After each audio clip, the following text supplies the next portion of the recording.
So it seems that Arielle Scarcella's back at it again with another anti-trans hit piece where she takes the case of one person doing something weird who happens to be trans and blows it up into a big story about the trans agenda. If you're not familiar with Arielle Scarcella, although I assume you are considering I have 0 subscribers and she has over 750,000, Scarcella is an openly gay YouTuber whose main shtick is being both Republican and lesbian, which of course is a rarity due to the right's historical bigotry towards the LGBT community. However, her channel wasn't always like this, initially starting out as an educational channel that promoted sex positivity, especially among sapphic women. This includes absolute bangers such as transgender woman shows lesbian her vagina and how to tell her she tastes bad. However, in recent years her platform has taken a nosedive into turfism, thinly veiled under a concern for the LGBT community. She has been on big platforms to express her ideas, such as Jubilee's Middle Ground series, and collaborated with big names on the right such as Stephen Crowder and Blair White. But the video I want to discuss today is pervert trans woman, in quotation marks, masturbates in women's bathroom and sells videos, as I feel this video really summarizes the general theme of her content and points out the issues with her content very well. Okay, there is this supposed trans woman that makes a habit of going on Twitter and filming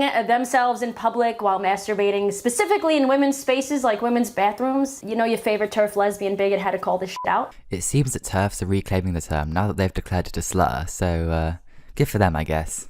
Everything about this all isn't the fact that it's happening or the fact that we said it would happen. It is the very simple fact that just me commenting on this is going to get me a ton of hate from the far left and from the woke trans ideology, gender crazy, you know who I'm talking about. I do agree that some extreme Twitter leftists can be brutal when you don't conform to their ideas, but let's be real. Constantly posting shocking titles where you call people cringe, scary, gross, or even sexist just for being a kid on TikTok is not going to give you a warm welcome from anyone who has any amount of empathy. Even though there is literal proof of this person being a creep, trans woman or not. I mean, pretty much the entire video posted to this person's Twitter shows something that I cannot show on here, but I promise you it's there. Also, peep this Twitter account calling this woman a man, despite it being very clear that this individual presents female and is out. You can't tell me that this video being posted by Truny Tunes isn't motivated by transphobia when the first fucking word in the tweet misgenders someone. No matter what someone's done, even if they're a predator in a crusty wig, they deserve the respect of being correctly gendered for the sole reason that purposeful misgendering furthers the idea that non-passing trans people are not real trans people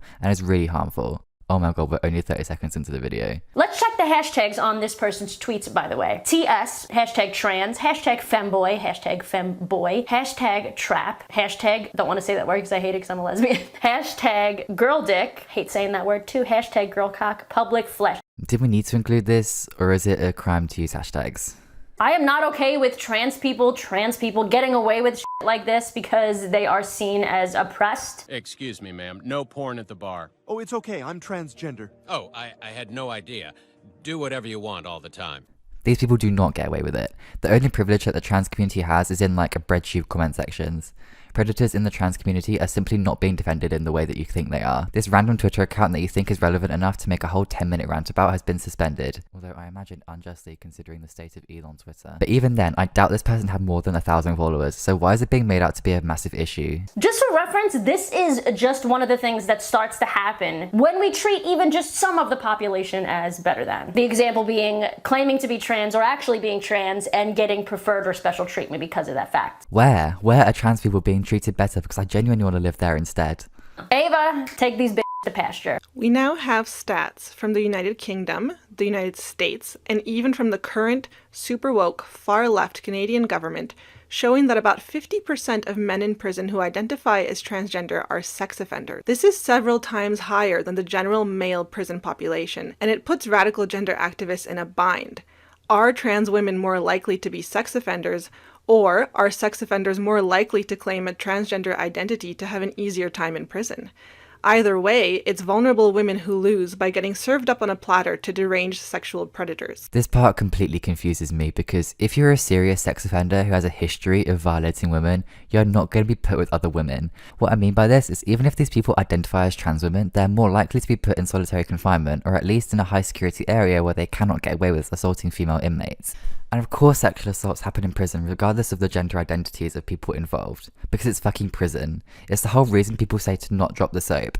Rape is common in male and female prisons, and while it's of course not a good thing, when you put a bunch of criminals in one enclosed area there's gonna be incidents like this, trans attacker or not. We should try everything to stop them if we can, but it is kind of inevitable. Do you remember Leah Thomas, the transgender swimmer who competed in a series of women's college events, breaking, destroying world records, I think only a year after being on hormones? Well, Leah has recently come under fire for blatant disregard for women's comfort in the locker room. I was in the locker room, obviously putting my suit on, and all of a sudden it got dead silent. I turn around, this person's towering over every other person in the locker room, drops the clothes, full male, a fully intact male with male genitalia.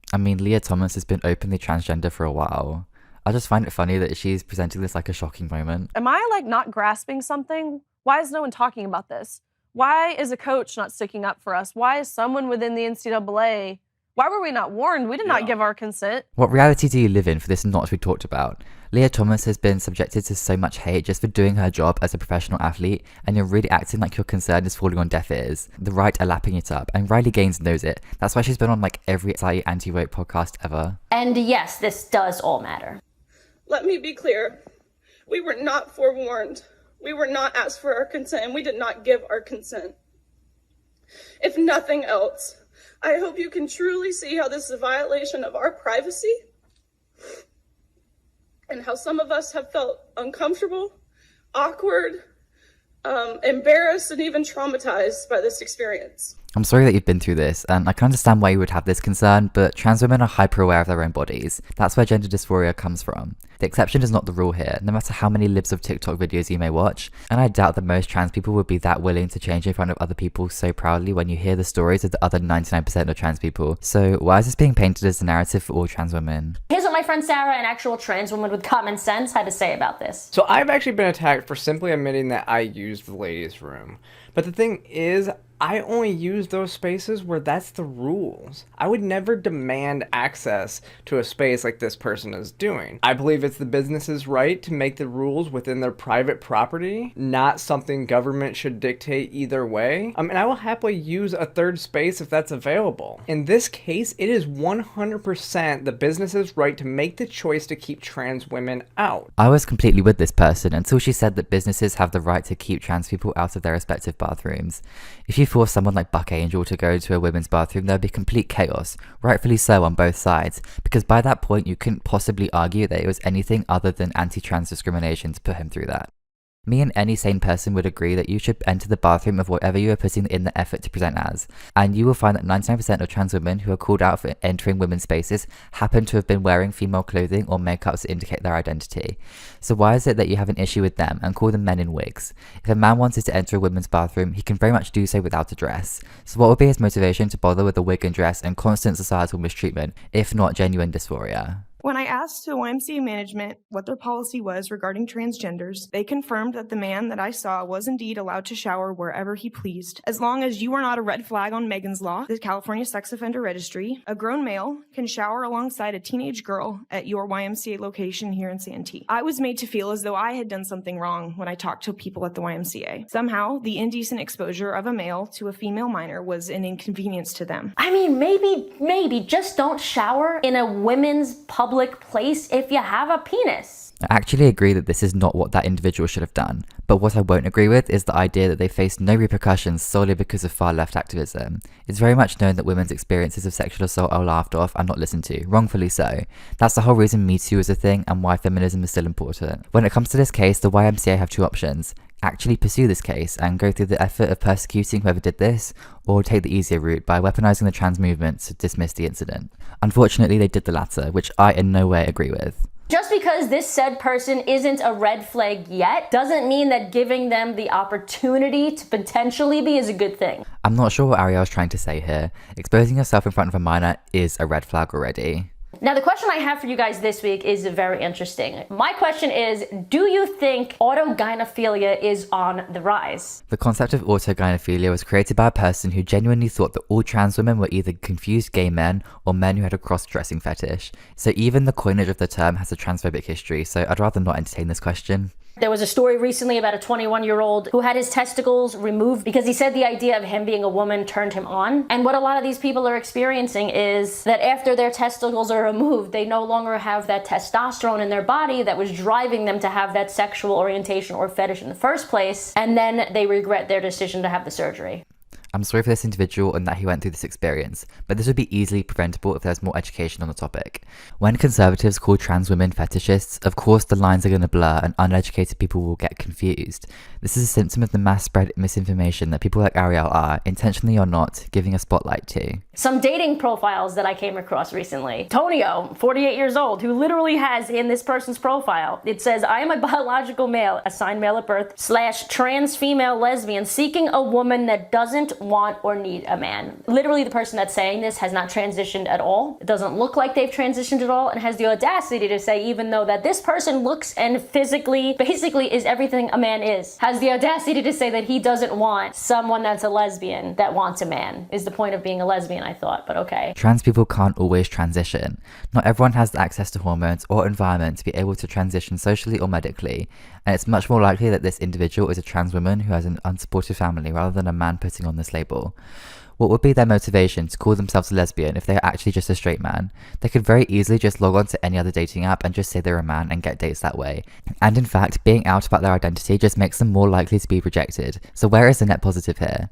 Also, I kept saying they because a big part of me thinks this story is straight up fake, considering the right likes to make people up to further their agenda. CDC says teen girls are caught in an extreme wave of sadness and violence. A new report finds an overwhelming wave of violence and trauma and never before seen levels of hopelessness and suicidal thoughts among high school students in the United States.